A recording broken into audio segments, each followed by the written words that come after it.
ఇంకా పర్వాలేదు ఒక గంట నుండి కట్టేసి వస్తేనప్ప ఇంకా ఇప్పుడు నేనున్నది ఇప్పుడు ఇంకా జగ్గి ఇంకా 20 మాట్లాడే ఇప్పుడు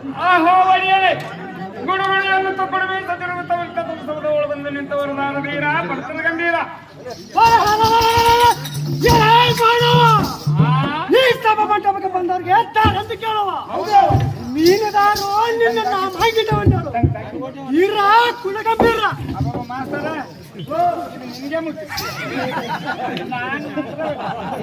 ನೀನೇ ಮಾಡ್ಬೇಕಪ್ಪ ಇವರ ಸೋಜನಿಂದ ನೀನೇ ಮಾಡಿದ್ದೆ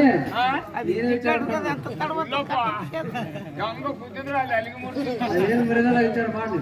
ಏನಾರ ವಿಚಾರ ಮಾಡ್ಬೇಕಾ ನನ್ನ ಹೆಸರು ಹೇಳ್ಬೇಕು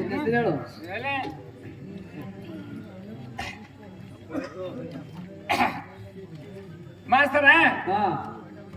ಜೋಳದೊಳಗೆ ಹೋಗಿ ಜೋಳ ತಂದೆ ನಾನು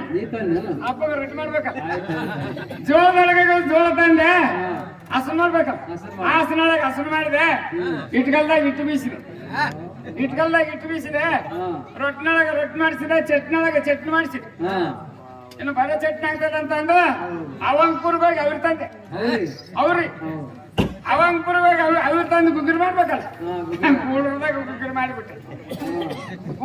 ಗುಗ್ಗಿರ್ ಮಾಡಿದೆ ಮಾಸ್ತರ ಆ ಗೂಡ್ರವ್ರು ಏನ್ ಅನ್ಬೇಕು ಗುಗ್ಗಿರ್ಕೊಳ್ಳ ಅಂದ್ರೆ ನನಗ ಗುಗ್ಗಿರ್ಕೊಳ್ಳ ಅಂದ್ರೆ ಗುಗ್ಗಿರ್ಕೊಳ್ಳ ನಾನಲ್ಲ ಗುರುವು ಗುಗ್ಗಿನ ಕಳ್ಳ ಶಿಸ್ತ ಶೀತಿನ ಕಳ್ಳ ಇಂಥ ಚಿತಾರವಾದಂತ ಚಂದುಳ ಸಾರಥಿ ಎನಗಂತಾರ ರಾಜ ತಮ್ಮ ನಾಮಾಂಕಿತ ಎಂದು ಕೇಳುತ್ತದೆ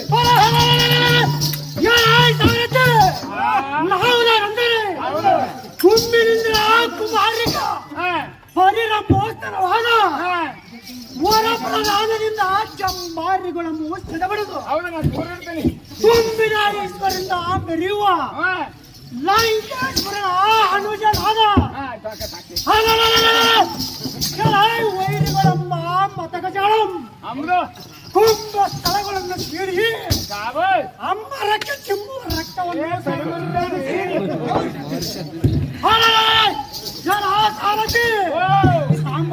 ಸಾಂಬಶಿವನ ಸೇವೆಯಲ್ಲಿ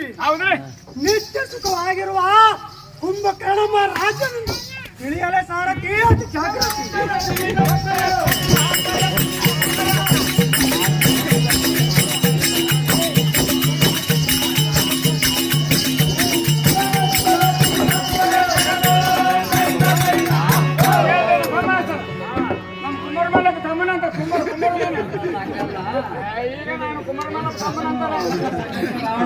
ರಾವಣಾಸುರ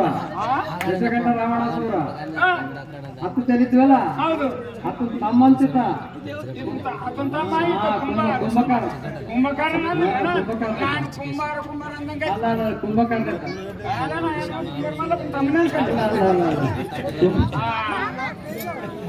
ಕುಂಭಕಾರನಾದರೂ ರೈತರು ಬುದ್ಧಿ ತಮ್ಮ ದೇವಲೋಕವನ್ನು ಬಿಟ್ಟು ಸುಂದರ ಲೋಕಕ್ಕೆ ಬಂದ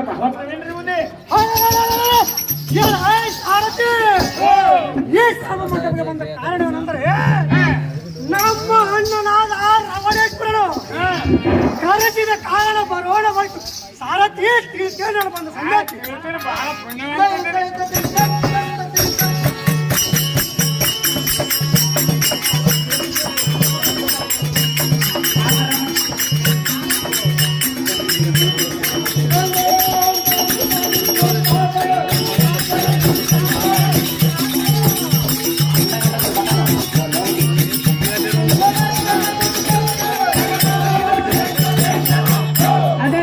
ಪೋಲಮರ ಸಾಬಣ್ಣ ಅವರು ಇದೆ ಕುಂಭಕರ್ಣ ಪಾತ್ರ